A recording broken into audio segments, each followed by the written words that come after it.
This class is for class 11. The name of the chapter is Structure of Atom, second chapter from Physical Chemistry. So ये जो chapter है ना, ये chapter most important chapter है chemistry का, क्योंकि ये चैप्टर से बहुत सारा कनेक्शन होगा दूसरा चैप्टर में.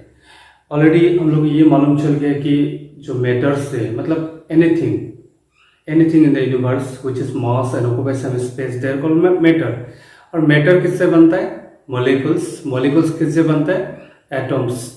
तो एटम्स केमिकल रिएक्शन क्यों करता है? एटम का अंदर जो पार्टिकल्स है वो कैसे रहता है? इलेक्ट्रॉन हम लोग को मालूम है मूव करता है, तो उसको एनर्जी कहाँ से मिलता है? एटम का शेप कैसा है? ठीक है. सो एटम का जो फंडामेंटल पार्टिकल है उसका प्रॉपर्टीज कैसा है? So we have to know details about it.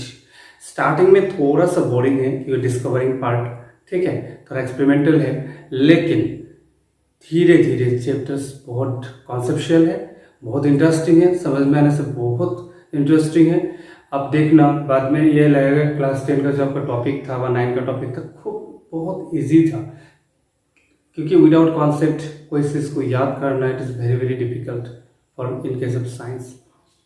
तो हम लोग इतना पता है कि एटम का अंदर 3 पार्टिकल्स होता है, proton, neutron, electron. Proton and neutron nucleus में होता है और इलेक्ट्रॉन क्या होता है आपका? ऑर्बिटल में घूमता रहता है. सो इससे पहले ना ये डिस्कवरी आपका ज़्यादा टाइम नहीं हुआ है, ज़्यादा साल नहीं हुआ है. सारा स्टोरी आपका 100 ईयर्स का अंदर में ही है. सो उससे पहले एक डेल्टन ने 18th का घर में डेल्टन्स ने एक थ्योरी दिया था कि atom is the last particle of any matter. Atom का मीनिंग है उसको कट नहीं कर सकते, फर्दर डिवाइड नहीं कर सकते.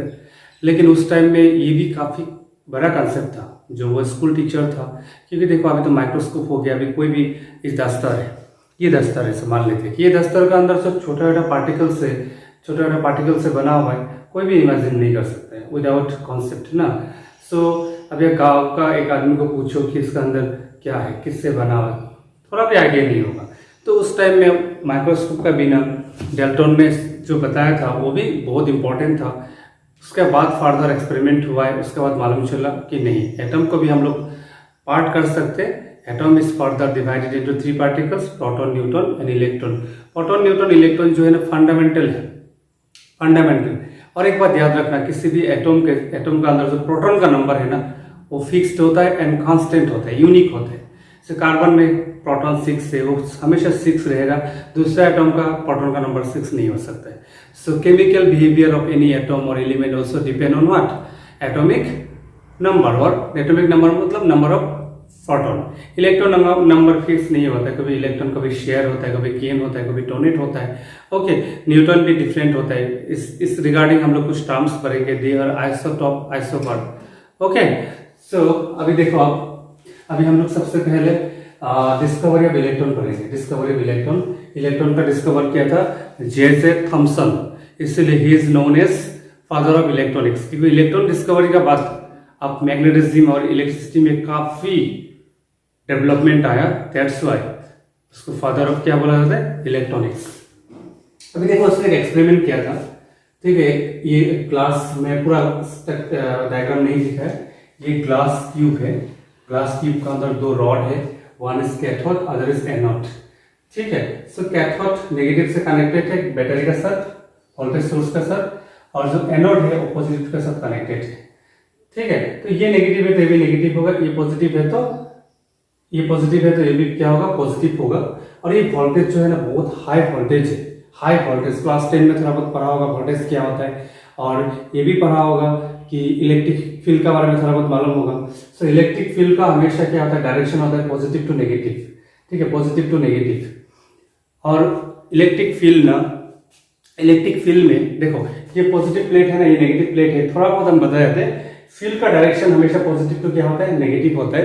सो यहाँ पे अगर बीच में अगर कोई इलेक्ट्रॉन हम छोड़ेंगे तो वो फील्ड का ऑपोजिट डायरेक्शन में मूवमेंट होता है, यानी पॉजिटिव प्लेट का पास आएगा, क्योंकि इलेक्ट्रॉन नेगेटिव है, वो किसको अट्रैक्ट करेगा? पॉजिटिव को अट्रैक्ट करेगा. और इलेक्ट्रॉन में क्या होता है? रिपल्शन होता है. ठीक है. तो यहाँ पे हाई वोल्टेज देंगे ना, तो ये इलेक्ट्रोड है, इसको बोलते हैं इलेक्ट्रोड. इलेक्ट्रॉन का अंदर क्या होता है, मेटल का अंदर क्या होता है, इलेक्ट्रॉन्स होता है, फ्री इलेक्ट्रॉन्स होता है। वो थोड़ा सा बॉन्डिंग में है, बंधा रहता है, लेकिन वोल्टेज मिलने से, एनर्जी मिलने से, बहुत ज्यादा एनर्जी मिलने से इलेक्ट्रॉन वहां से निकल के यहाँ पे आ जाएगा। ठीक है, तो देखो यहाँ पे कुछ कंडीशन मैंने पहले ही बोल देता हूँ। Pressure is very low, 10⁻³ mm of Hg। ये सब तो थोड़ा बहुत भी बाद में समझ में आएगा। ये प्रेशर, इतना जो प्रेशर है कितना है, मतलब ऑलमोस्ट एक वैक्यूम है। वैक्यूम क्यों है? इलेक्ट्रॉन इतना मान लो कि ये जो कैथोड जो मेटल है, प्लेट है, इलेक्ट्रोड है, वहां से इलेक्ट्रॉन निकल के यहाँ पे आएगा, पॉजिटिव प्लेट में आएगा। तो बीच में कोई ऑब्स्टेकल नहीं होना चाहिए। बीच में अगर गैसेस होगा, पार्टिकल्स होगा, तो वहां पे कोलिजन हो सकता है, रुक जाएगा, वो पॉजिटिव प्लेट तक नहीं पहुंचेगा। तो पहला कंडीशन क्या है, यहाँ पे प्रेशर बहुत कम होना है। ठीक है। सेकेंड है, ये जो प्लेट में हम लोग जिंक सल्फेट रखा है, जिसको बोलते हैं फ्लोरोसेंट स्क्रीन, मतलब जहाँ पे चमकता है। यहाँ पे जो इलेक्ट्रॉन आके टकराएगा तो हमको कैसे पता चलेगा वो इलेक्ट्रॉन है बोल के? ठीक है, तो चमकने से हम लोग को मालूम चलेगा कि फ्लोरोसेंट स्क्रीन में इलेक्ट्रॉन का कोलिजन होता है, तो क्या होता है, चमकता है। ओके, अभी देखो, अभी तो हाई वोल्टेज देने के बाद ना ये प्लेट से इलेक्ट्रॉन निकाल के ये प्लेट में चला जाएगा, क्योंकि हाई वोल्टेज का मतलब फील्ड एक लगा हुआ है। फील्ड लगने से फील्ड का ऑपोजिट डायरेक्शन में इलेक्ट्रॉन का ऊपर फोर्स लगता है, तो इस मेटल का आउटर मोस्ट सेल में जो भी इलेक्ट्रॉन्स होगा, फ्री इलेक्ट्रॉन्स होगा, वो मूवमेंट होगा इस डायरेक्शन में। ये एक्सपेरिमेंटली फाउंडेड है। सो वो जो लाइन आ रहा है, वो रेस आ रहा है, इलेक्ट्रॉन का जो बीम है, उस बीम का नाम दिया कैथोड रेस। उसका कुछ पॉइंट्स हम लोग देख लेते हैं।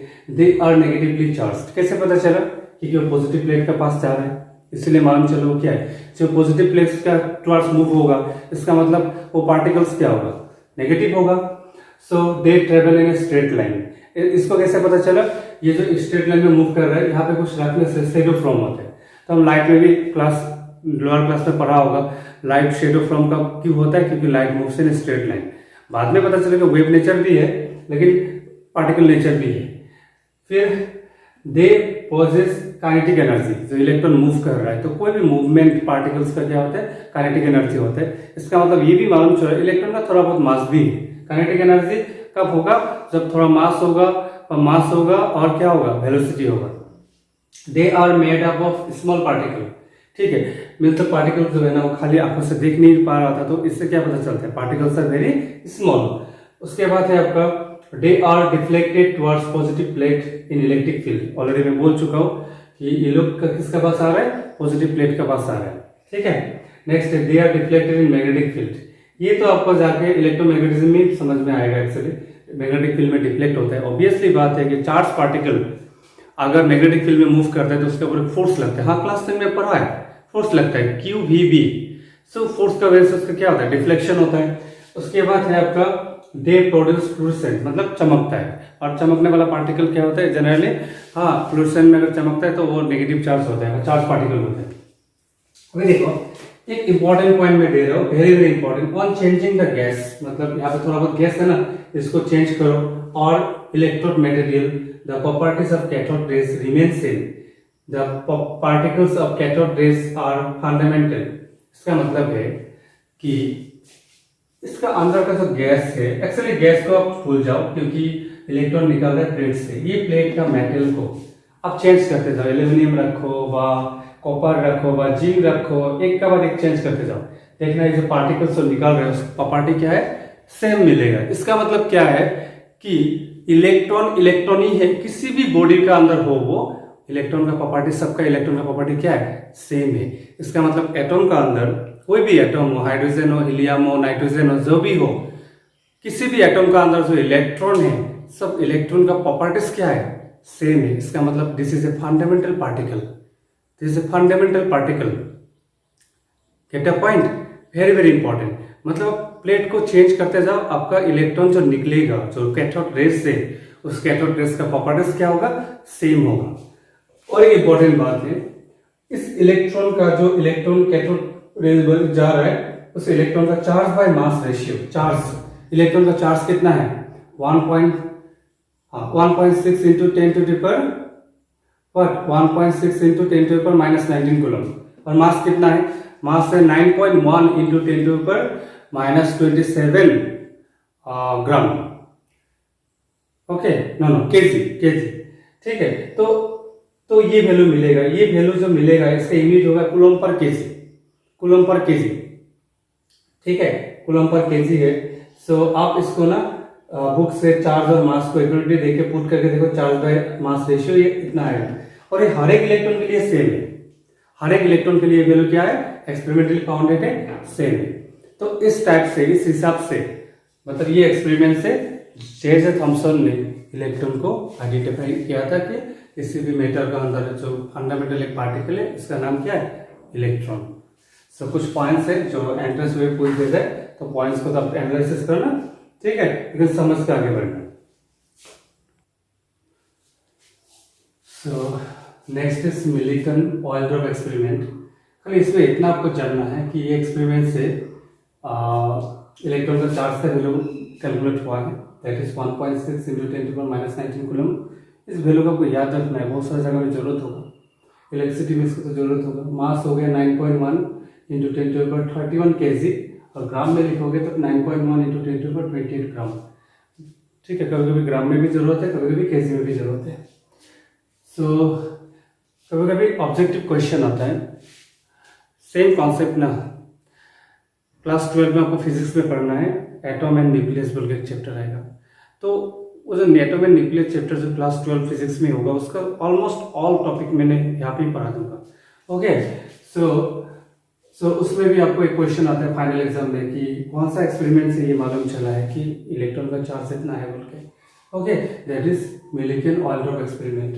नेक्स्ट है discovery of proton. Proton actually discovery में अभी तक 100% मतलब किसी बुक में आपको ये नाम दिया जाता है, ये कॉन्स्टेंट, और किसी बुक में रदरफोर्ड लिखा रहता है। हो सकता है कि दोनों का कॉन्ट्रीब्यूशंस में ये डिस्कवर हुआ है। तो इस डिस्कवरी में देखो, जैसे कैथोड है, ये एनोड है।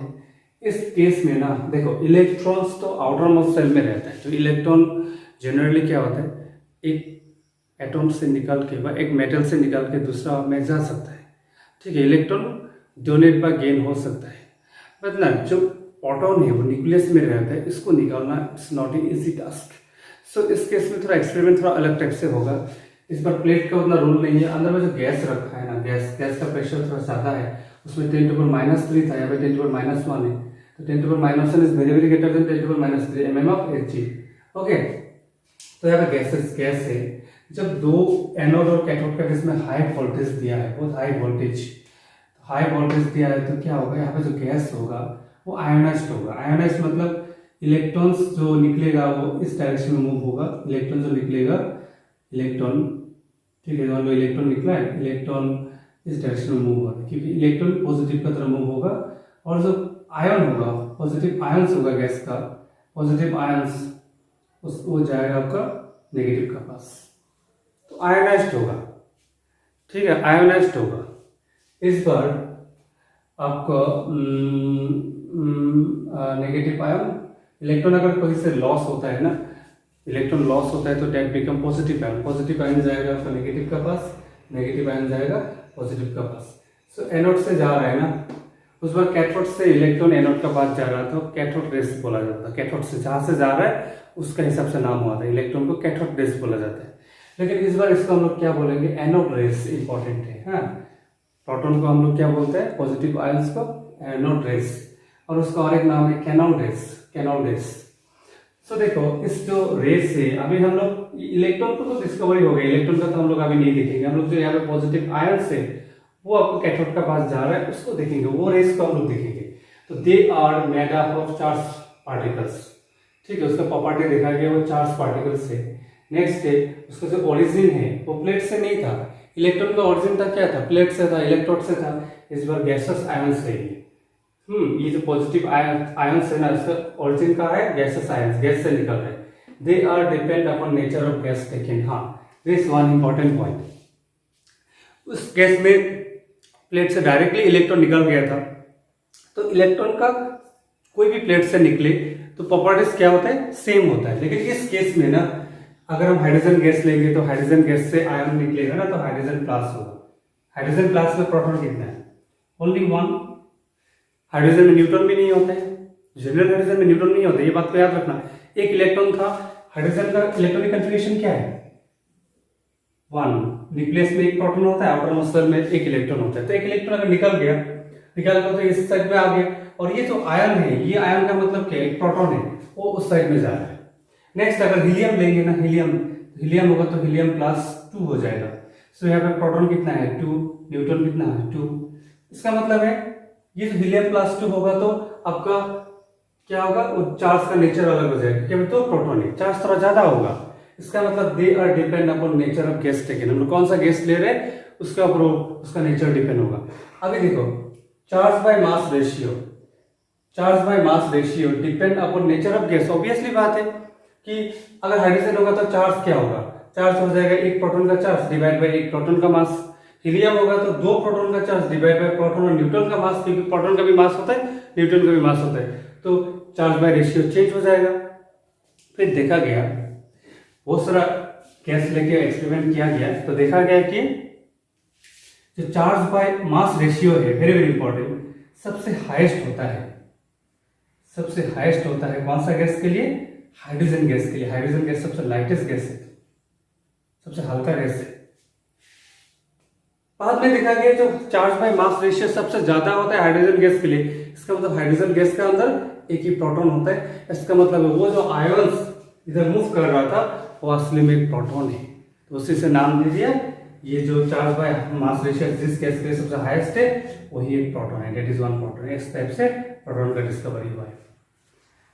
तो यहाँ पे अब एक बात याद रखना, कुछ पॉइंट्स इंपॉर्टेंट मिला कि जो आयंस लोग है, जो पॉजिटिव आयंस जो आपका कैथोड का पास जा रहा है, एनोड का आसपास, एनोड का डायरेक्शन से कहा जा रहा है, कैथोड का पास जा रहा है, वो किसका ऊपर डिपेंड होता है, नेचर ऑफ गैस का ऊपर डिपेंड होता है। और उसका चार्ज बाय मास रेशियो आप लोग ध्यान से देखो। यहाँ पे कंफ्यूजन कब होगा, जब इलेक्ट्रॉन का मास व चार्ज नहीं मालूम है, प्रोटॉन का चार्ज व मास मालूम नहीं है, न्यूट्रॉन का चार्ज तो नहीं होता है, मास कितना है।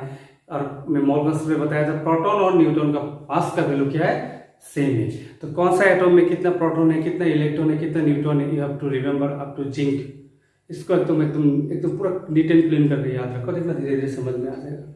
ठीक है, this is all about what discovery of proton and electron. Experimental part है तो थोड़ा सा बोरिंग है। अभी नेक्स्ट जो भी टॉपिक आएगा ना, अभी मॉडल वगैरह आएगा, स्ट्रक्चर ऑफ एटम का जो मॉडल आएगा, मॉडल से काफ़ी इंटरेस्टिंग कॉन्सेप्ट आएगा। ओके, तो वीडियो को मैं ज़्यादा लॉन्ग नहीं कर सकता, अपलोड करने में वेरी डिफिकल्ट होता है। सो आज कोशिश करूँगा केमिस्ट्री में और एक वीडियो देने के लिए और फिजिक्स में और एक वीडियो देने के लिए। ओके, यहाँ पे न्यूमेरिकल नहीं है, थियोरेटिकल है, तो आप कुछ कंफ्यूजन होने से you can ask. Okay fine.